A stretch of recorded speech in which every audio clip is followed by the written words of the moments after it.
आए हैं और उत्तर प्रदेश संस्कृत संस्थान ने, जिसके लिए पवन जी का बहुत बहुत साधुवाद है और हमारी शुभकामनाएं भी हैं कि इन्होंने संस्थान में एक ऐसा प्लेटफॉर्म विकसित किया है कि जो संस्कृत जगत से जुड़ी प्रतिभाओं को आगे बढ़ाने और जोड़ने का एक बड़ा अच्छा माध्यम सिद्ध हो रहा है।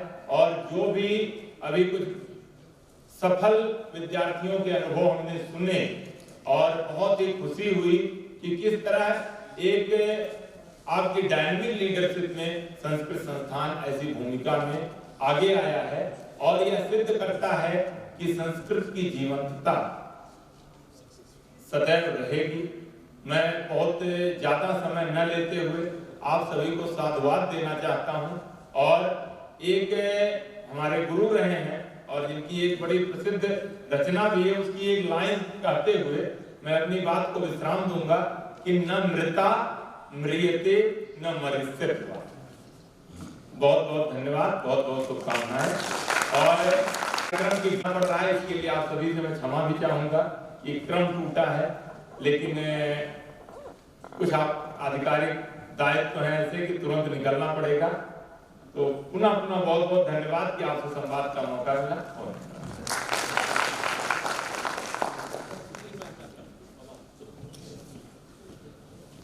बहुत बहुत धन्यवाद ब्रह्मदेव तिवारी साहब। इसी बीच हमारे बीच अनुज झा भी आ चुके हैं जो 2009 बैच के एस अफसर हैं और पंचायती राज निदेशालय के वर्तमान डायरेक्टर भी हैं। मैं एक बार फिर से मंच पे उपस्थित हमारे प्रमुख सचिव श्री जितेंद्र कुमार सर, संस्कृत संस्थान के अध्यक्ष श्री वाचस्पति मिश्र जी, मंचासीन हमारे राजकुमार जी, अनुज कुमार झा जी, विजेश और प्रोफेसर राजेंद्र कुमार का मैं स्वागत करता हूँ। एक बहुत हल्का सा ब्रीफ करना चाहूंगा क्योंकि जो मंचासीन अधिकारीगण हैं उनमें से बहुत से कम लोग जानते हैं कि उत्तर प्रदेश संस्कृत संस्थान जो है वो इस तरह की कोचिंग चला रहा है। अनुज जी बताना चाहूंगा कि उत्तर प्रदेश संस्कृत संस्थान में ये एक कॉन्सेप्ट लाया गया कि ऐसे छात्र जो संस्कृत विषय को लेकर IAS और PCS या स्टेट सिविल सेवा में आना चाहते हैं उनके लिए योजना बनाई जाए और इस योजना को मूल रूप देने में प्रमुख सचिव भाषा श्री जितेंद्र कुमार सर की भूमिका बड़ी महत्वपूर्ण रही। उसके बाद इस कॉन्सेप्ट को आगे बढ़ाने में हमारे अध्यक्ष श्री वाचस्पति मिश्र ने बड़ा योगदान किया और हर साल हम लोग 50 बच्चों को एक एंट्रेंस एग्जाम के थ्रू देते हैं और उन 50 बच्चों को ट्रेन करते हैं 10 महीने के लिए, जिसमें कि जनरल स्टडीज और जो संस्कृत का प्रश्न पत्र है उसके लिए तैयारी कराते हैं। और ये बड़ी ही अद्भुत सफलता की बात है कि ये तीसरा बैच हमारे सामने है। इससे पहले 2 बैच अर्थात 100 बच्चे हम लोगों ने ट्रेन किए हैं और गत वर्ष उन 50 बच्चों में 5 बच्चे फाइनली सिलेक्ट हुए। उनमें से 5 बच्चे आज यहाँ प्रस्तुत किए हैं। मैं बताना चाहूंगा सर कि एक सिद्धार्थ पाठक है, उसका UPPCS में 9th रैंक है और संस्कृत विषय से हमारे संस्कृत संस्थान के एक्सक्लूसिवली वो स्टूडेंट रहे हैं। 60वें स्थान पे अलका वर्मा असिस्टेंट कमिश्नर उद्योग के पद पे चयनित हुई। करके अलका हो तो अपना चेहरा दिखा दें, हाथ दिखा दें। मनीष कुमार ये भी एक लेक्चरर के पद पे सिलेक्ट हुए हैं, BSA के पद पे जो है। प्रशांत सिंह राठौर खंड शिक्षा अधिकारी और पूरी जो PCS का जो पर्टिकुलर एग्जाम था उसमें 4था रैंक उन्हें प्राप्त हुआ था। गिरीश चंद्र पांडे इनको जिला चकबंदी अधिकारी के पद पर सिलेक्शन हुआ है इनका। इसके अलावा सर इस परीक्षा के माध्यम से हमारी जो कोचिंग है कई और डिफरेंट जो एग्जामिनेशन होते हैं, जो परीक्षाएं होती है उनमें लोगों ने सिलेक्शन पाया है। Assistant professor UGC, JRF, NET और इस समय भी 2 बच्चे ऐसे हैं जो सिविल सेवा की मुख्य परीक्षा में शामिल हो रहे हैं और 8 अभ्यर्थी ऐसे हैं जो UPPCS की परीक्षा में शामिल हो रहे हैं। तो इस हिसाब से देखा जाए तो उन जो हमने पिछले 3 सालों में बच्चे सिलेक्ट किए हैं तो आप समझ सकते हैं कि हमारा सक्सेस रेशियो किस तरीके से रहा है।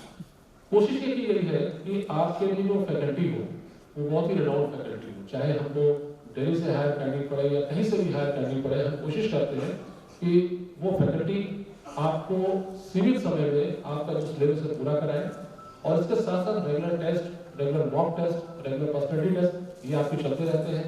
सीनियर ऑफिसर से आपकी वार्तालाप चलता रहता है, कनेक्शन होता रहता है। मैं बहुत ज़्यादा अब समय इसलिए नहीं लूँगा क्योंकि ऑलरेडी बहुत हम लोग लेट हो चुके हैं, और इसीलिए जो संचालक थे उनका टाइम भी मैंने ही ले लिया। मैं बिना किसी भूमिका के मैं एक ऐसे व्यक्ति को बुलाना चाहूँगा आपको मोटिवेट करने के लिए जो बहुत सारे जिलों में कलेक्टर रहे हैं, अभी अयोध्या में कलेक्टर थे और आजकल पंचायती राज निदेशालय में निदेशक भी हैं। बहुत ही उनका ब्राइट करियर रहा है। आप सुनेंगे तो आप महसूस करेंगे कि कितने डायनामिक पर्सनैलिटी है। मैं अनुज झा को कहूँगा कि इस मंच पे आए और हमारे बच्चों को मोटिवेट करें। Thank you. आज के कार्यक्रम के पंचायत मुख्य अतिथि महोदय श्री जितेंद्र कुमार सर, प्रमुख सचिव भाषा,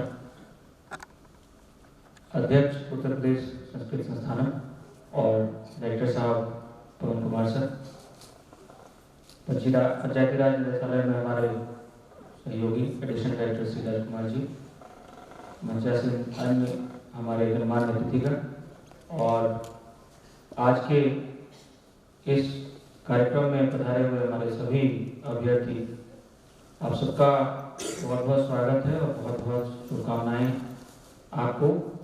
एक तो इतने अच्छे प्रोग्राम में पार्टिसिपेट करने के लिए जो कि निश्चित रूप से आपकी सफलता की संभावना को बहुत ज़्यादा बढ़ा देती है।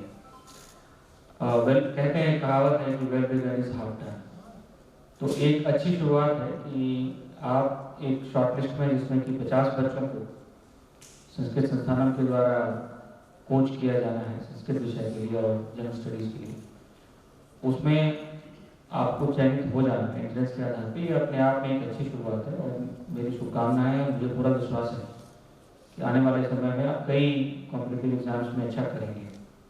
दूसरा, नई नव वर्ष की पूर्व संध्या भी है, तो आप सबको मैं नए साल की बहुत बहुत शुभकामनाएं देता हूँ कि बहुत ही अच्छा नए साल में आपके लिए संदेश लेके आपका सिलेक्शन हो, आप ऊँचाइयाँ चढ़ें, सफलता की सीढ़ियाँ चढ़ें। हाँ, अब मैं हालांकि मैं संस्कृत का स्टूडेंट नहीं रहा हूँ, संस्कृत में वैसे इंटरेस्ट है मेरा, मतलब सामान्य जो दिनचर्या में हम लोग पूजा पाठ करते हैं तो संस्कृत के बिना काम नहीं चलता है, तो उतना भर इंटरेस्ट मेरा संस्कृत में बचपन से रहा काफ़ी। जब मैं छोटा था तो घर में थोड़ा बहुत मुझे सिखाया गया। और एक चीज़ मैं दावे के साथ कह सकता हूँ कि जब आप मल्टीपल लैंग्वेजेस सीखते हैं, जैसे कि संस्कृत भी आपकी मदर टंग नहीं होगी, मैं समझता हूँ किसी की भी मदर टंग नहीं होगी, लेकिन आपके लिए एक नया लैंग्वेज है जिसको कि आपने पहले एकेडमिकली अपने आप को ग्रो किया उसमें, और अब आप एक इम्पॉर्टेंट एग्जाम के लिए उसको चुन रहे हैं।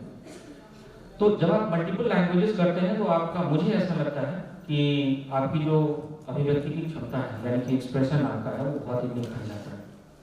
आप ज़्यादा अच्छे से चीज़ों को एक्सप्रेस कर पाते हैं। मेरा एक ये भी मानना है कि चाहे जिस किसी भाषा की हो, आप जितने अधिक आपके पास वो कैब है, यानी कि शब्दकोश आपका जितना विशाल है, उतना ही आपके सिलेक्शन की, आपके जनरल स्टडीज में परफॉर्मेंस की जो संभावना है आपकी बढ़ जाती है, अच्छी हो जाती है। मैं अगर अपना एग्जाम्पल दूँ तो मैं अपार्ट फ्रॉम, मैं हिंदी में पढ़ा हूँ शुरू में, और इंग्लिश मैंने सिविल सर्विस के लिए मीडियम चुना, और वो पूरा जो मेरा पढ़ाई का समय था वो हिंदी माध्यम का था। फिर अचानक से मुझे ऐसा लगा कि मुझे कहा गया कि इंग्लिश मीडियम में ही सिलेक्शन होता है, हिंदी में सिलेक्शन बहुत कम होता है। तो मैंने सोचा कि मैं इंग्लिश सीखूंगा, और मैं आपको पर्सनल एग्जाम्पल ही दे सकता हूँ। इसलिए नहीं दे रहा हूँ कि मैं बहुत महान हूँ और आपको मेरा अनुकरण करना चाहिए, बल्कि मैं इसलिए आपको ये एग्जाम्पल्स दे रहा हूँ पर्सनल, ताकि मैं जो मैसेज देना चाहता हूँ वो आप तक पहुँच जाए। मैं जब हिंदी माध्यम में पढ़ रहा था, 12th के बाद जो है मैंने अपना लैंग्वेज, इनफैक्ट 10th के बाद मैंने चेंज किया और मैं इंग्लिश मीडियम में पढ़ना शुरू किया। और 12th करने के बाद मैंने ये डिसाइड कर लिया कि मैं सिविल सर्विस में ही जाऊँगा और इंग्लिश में एग्जाम लिखूँगा। तो उस वक्त जैसे इंग्लिश न्यूज़ मैं सुनता था तो मुझे एक भी लाइन समझ में नहीं आता था कि क्या बोल रहा है, रेडियो में या टीवी में, मुझे कुछ भी समझ में नहीं आता था। तो मैं दरभंगा में, Darbhanga is a place in Bihar, मैं वहाँ के कॉलेज में BSc कर रहा था। घर वालों का ये दबाव था कि मुझे मैथमेटिक्स पढ़ना पड़ेगा, क्योंकि अगर मेरा कहीं सिलेक्शन नहीं हुआ तो मैं कम से कम ट्यूशन पढ़ा सकूँ, इस लायक में बन जाऊँ। तो मैं मैथमेटिक्स ऑनर्स कर रहा था। और मैं I can take pride in saying this कि बिहार की शिक्षा व्यवस्था के बारे में आप लोगों ने जो भी सुन रखा होगा, लेकिन मैंने भी जितने 1996 ऑनवर्ड्स मैंने 10th से आगे पढ़ाई की, तो बहुत ही सख्त माहौल में मेरी पढ़ाई, वहाँ पे सारी परीक्षाएँ हुई। तो मुझे मैथमेटिक्स ऑनर्स क्लियर करने के लिए मुझे बहुत मेहनत करनी पड़ती थी। उसके अलावा दिन भर मैं अपने कुछ दोस्तों के साथ मैथमेटिक्स पढ़ता था, और ये कहने में ज़्यादा गलत नहीं होगा, अतिशयोक्ति नहीं होगा कि रात भर हम लोग कॉम्पिटिशन की तैयारी करते थे। तो रात भर कहने का आशा है कि वहाँ भी बिजली नहीं होती थी और लैंप की रोशनी में तैयारी करते थे। एक बार जब उसमें केरोसिन डालते थे तो 12-1 बजे खत्म हो जाता था, फिर दोबारा डालते थे, और वो कोई 3 बजे सोता था, कोई 4 बजे सोता था। तो इस तरीके से हम लोग कॉम्पिटिशन की तैयारी करते थे उस वक्त। Times of India Delhi edition मैंने लगाया, क्योंकि दिल्ली एडिशन का एडवांटेज ये था कि अखबार मोटा आता। जो लोकल एडिशन बिहार का या पटना का था उसमें 8 पेज होता, और जो दिल्ली एडिशन होता था उसमें 20 पेज होता था इंग्लिश का, और उसका एडिटोरियल जो है उसकी क्वालिटी बहुत अच्छी होती थी पेज की। तो मैंने Times of India Delhi edition लगाया, तो एक दिन लेट पहुंचता था दरभंगा में, और उससे मैंने पढ़ना शुरू किया। वोकैबुलरी मेरी बहुत ही वीक थी, तो खास करके हम लोग एडिटोरियल पेज से वोकैबुलरी के वर्ड्स उठाते थे कि कौन कौन सा वर्ड हमें नहीं आता है, उसको एक उस पर नोट करते थे डायरी में, और फिर उसको जब ढूंढने जाते थे कि इसका मतलब कैसे पता चलेगा, तो मुझे किसी ने सजेस्ट किया था कि ऑक्सफोर्ड का advanced writer English to English बहुत अच्छी डिक्शनरी है, तो मैंने वो खरीद लिया था। तो उसमें उसका वर्ड मीनिंग भी इंग्लिश के बाद इंग्लिश में लिखा होता था। तो हो सकता था, कई बार ऐसा होता था कि एक वर्ड ढूंढने जाते थे 2-3 और ढूंढना पड़ता था, वो सारे नोट करते थे, उसके यूसेज रखते थे, सब करते थे। ऐसे करके मैंने अपनी इंग्लिश सीखी। एक टाइम था कि मुझे एक उसके एडिटोरियल में 20 वर्ड मिल जाते थे कि जो मुझे नहीं आते होते थे। जब तक मैं ग्रेजुएशन मैंने कंप्लीट किया, ऐसा भी टाइम आया जब पूरे अखबार में एक भी वर्ड ऐसा नहीं होता था जो मुझे नहीं आता था। तो इतनी मेहनत करके मैंने अपनी इंग्लिश सीखी। ग्रामर मैंने पढ़ी नहीं, आज भी अगर मुझे कोई पूछे ग्रामर के रूल्स तो मैं नहीं बता पाऊंगा, लेकिन जब मैं इंग्लिश लिखता हूँ कई बार, तो शायद बहुत सारे लोग उसमें गलतियाँ ना ढूंढ पाएं, क्योंकि वो प्रैक्टिस इतनी ज़्यादा मैंने कर ली थी, रीडिंग की, राइटिंग की, कि मेरी हैबिट बहुत अच्छी हो गई थी। तो एक तो उसमें क्वालिटी मुझे मेरे गुरुजनों ने बताया कि एक बार मैंने ऐसी आंसर राइटिंग के लिए मैंने प्रैक्टिस जीएसटी पेपर लिखा, मैं कलकत्ता में जॉब में आ गया था। इनफैक्ट मैं जैसे ही मैं ग्रेजुएशन से निकला तो मैं एक जॉब में आ गया, फर्स्ट गवर्नमेंट जॉब में आ गया 2003 में। फिर 21-22 साल का मैं रहा हूँगा। मैंने पहला जो भी एग्जाम लिखा था मैंने क्लियर कर लिया, और मैं क्लर्क की नौकरी में आ गया। तो तब से लेकर मैं जॉब करते हुए तैयारी कर रहा था, और 2009 बैच यानी 2008 बैच के एग्जाम से पहले मेरा 2007 बैच में मेरा सिलेक्शन हुआ था। IRTS एक सर्विस होती है, आप लोग जानते होंगे सिविल सर्विस क्या है। तो IRTS में मेरा पहले सिलेक्शन हुआ, फिर 2009 यानी 2008 के एग्जाम से मेरा IAS में हुआ। तो जब मैं आंसर राइटिंग कर रहा था तो एक बार मैंने कुछ गलत, जैसे मिस्टेक हो जाता है ना, आप ध्यान नहीं देते, जल्दी जल्दी में लिख देते हो कुछ भी, तो उसमें कुछ गलतियां मैंने छोड़ दी या शॉर्टकट मार दिया। तो मेरे गुरुजी ने उसको लाल पेन से उसको गोल किया और बोला कि देखो तुम अच्छा लिखते हो, लेकिन जो गलतियां हैं चाहे तो ग्रामेटिकल हो या स्पेलिंग मिस्टेक्स हो, उसको देख के लगता है कि you are not an IAS, तो मेक इट श्योर कि जो तुम लिखो वो ठीक लिखो। तो फिर मैंने उसको भी सुधारा और मैंने ये कोशिश की कि कम से कम गलतियां करो, तो उसका बड़ा फायदा मिला। तो मैं अपार्ट फ्रॉम हिंदी, इंग्लिश और मेरी मातृभाषा मैथिली है, और मैं आपको ये भी बताना चाहता हूँ कि वर्ष 2006 के एग्जाम में पहली बार अष्टम अनुसूची में शामिल होने के उपरांत मैथिली पहली बार जो है एक सब्जेक्ट के रूप में IAS में ली गई थी। और जब मैं 2006 में मेरा पहला अटेम्प्ट था, तब मैं साइकोलॉजी से तैयारी कर रहा था, साइकोलॉजी एंड पब्लिक एडमिनिस्ट्रेशन। मैंने उसमें साइकोलॉजी टॉप किया और मैंने मैथिली एंड पब्लिक एडमिनिस्ट्रेशन से मैंने एग्जाम लिखा। फर्स्ट अटेम्प्ट में इंटरव्यू गया, सेकंड अटेम्प्ट में मेरा सिलेक्शन IRTS के लिए हुआ, और थर्ड अटेम्प्ट में जब मैं IAS के लिए सिलेक्ट हुआ तो मैं पूरे भारतवर्ष में पहला बच्चा हूँ जो मैथिली एज एन ऑप्शन जिसका आया है। तो मैथिली मेरी मदर टंग है, मेरी मातृभाषा मैथिली है, और मैं संस्कृत जो है मैं शुद्ध लिख सकता हूँ और शुद्ध पढ़ सकता हूँ, बोल नहीं सकता हूँ लेकिन लिख और पढ़ सकता हूँ। इनफैक्ट पूजा के दिनों में, दुर्गा पूजा हम लोगों के यहाँ ज़्यादा धूमधाम से मनाई जाती है। अब जैसे जैसे पूरब जाएंगे तो वहाँ शक्ति की साधना ज़्यादा लोग करते हैं, तो उधर जाएंगे तो दुर्गा पूजा ज़्यादा होती है। तो मुझे बचपन से आदत है कि मैं दुर्गा पाठ, तो मेरे पिताजी ने ये आदत मुझे लगाई, तो इस नाते मुझे संस्कृत का थोड़ा थोड़ा अभ्यास हुआ, तो मैं लिख और पढ़ शुरू सकता हूँ। अपार्ट फ्रॉम दैट मैं बांग्ला बोल सकता हूँ, फ्लुएंटली बोल सकता हूँ। तो मल्टीलिंगुअल होने का क्या है, आपके जानकार लोगों ने ये कहा है कि जितने शब्द का भंडार आपके पास है, शब्द सिर्फ शब्द नहीं है, शब्द सिर्फ एक्सप्रेशन का मीडियम नहीं है, बल्कि इसका मतलब है कि हर शब्द जो है that connotes an idea in its originality. ठीक है, जैसे चाहे हो सकता है आपको सेम मीनिंग उसका पता हो, लेकिन हर वर्ड का जो आइडिया है वो अपने लैंग्वेज में एक यूनिक आइडिया है, वो एक नई बात बताता है। हो सकता है जो हम कहते हैं कि जैसे कम का मतलब आओ, हिंदी में कहेंगे आ जाओ, या बांग्ला में कहेंगे तो कहेंगे कि चले आसो। तो हर वर्ड जो है उसमें जो हम चले आसो कहते हैं तो वो थोड़ा और अपनापन दिखाता है, या इंग्लिश में कम कहते हैं तो उसमें भाव कुछ खास नहीं है।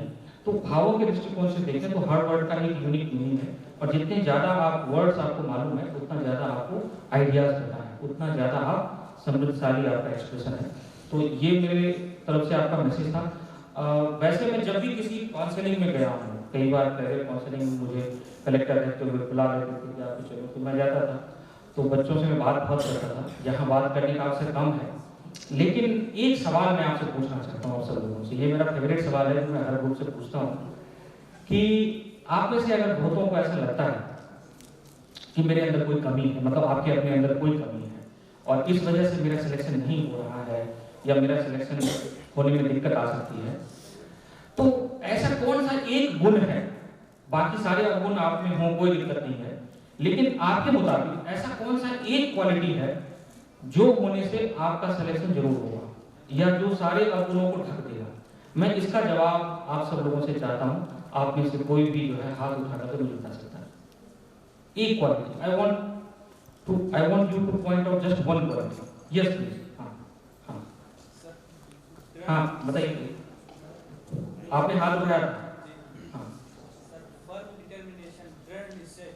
ग्रेट निश्चय, वेरी गुड, अच्छा बताया आपने, डिटरमिनेशन। Anybody else?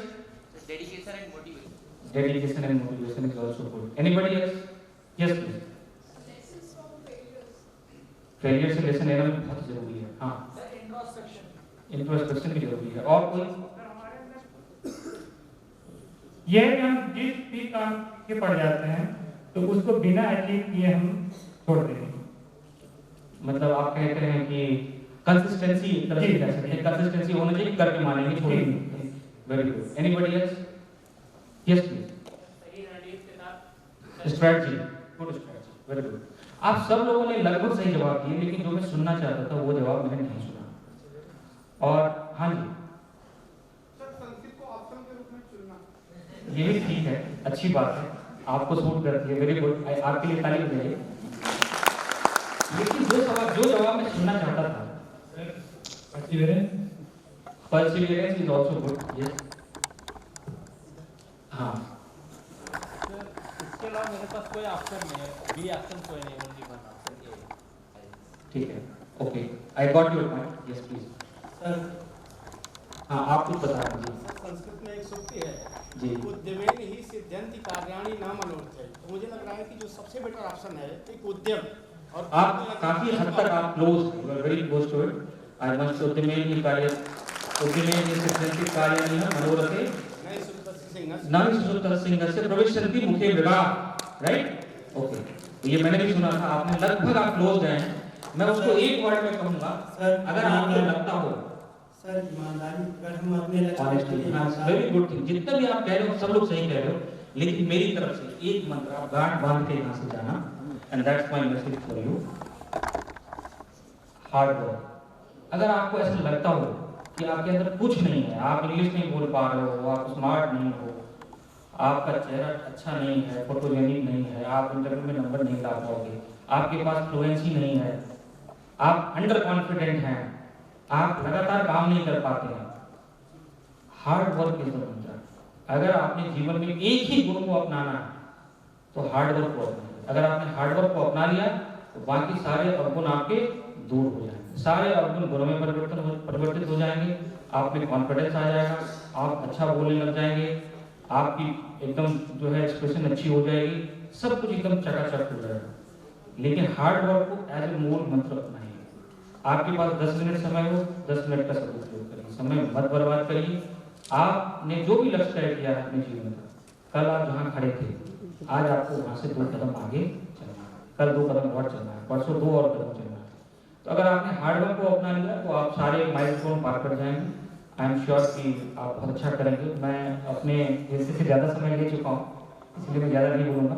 मैं इसे प्रमुख सचिव सर को और सभी मंचासीन व्यक्तिगण को, डायरेक्टर साहब को बहुत बहुत धन्यवाद दूंगा कि आपने मुझे आपके सामने बोलने का अवसर दिया। आपको बहुत बहुत धन्यवाद।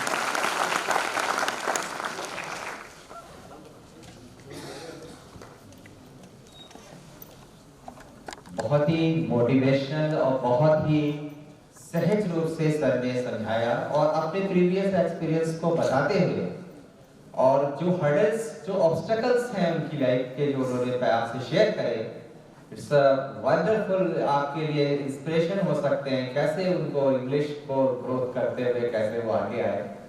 And now he is an IAS officer, absolutely inspiring personality. So now I would like to call Hindu College Delhi विश्वविद्यालय के प्रोफेसर एवं लेखक, ऑथर और 2-2.5 दशक के अपने कार्यकाल में 30 से 35 ऐसे लोग हैं जिनको उन्होंने IAS और IPS के पद पर चयनित करवाया और संस्कृत माध्यम, संस्कृत साहित्य पर काफी कार्य किया। मैं आपको मंच पर आमंत्रित करना चाहता हूं और मैं चाहता हूं कि आप बच्चों को मोटिवेट करें। धन्यवाद सर। आइए प्रोफेसर राजेश कुमार सर।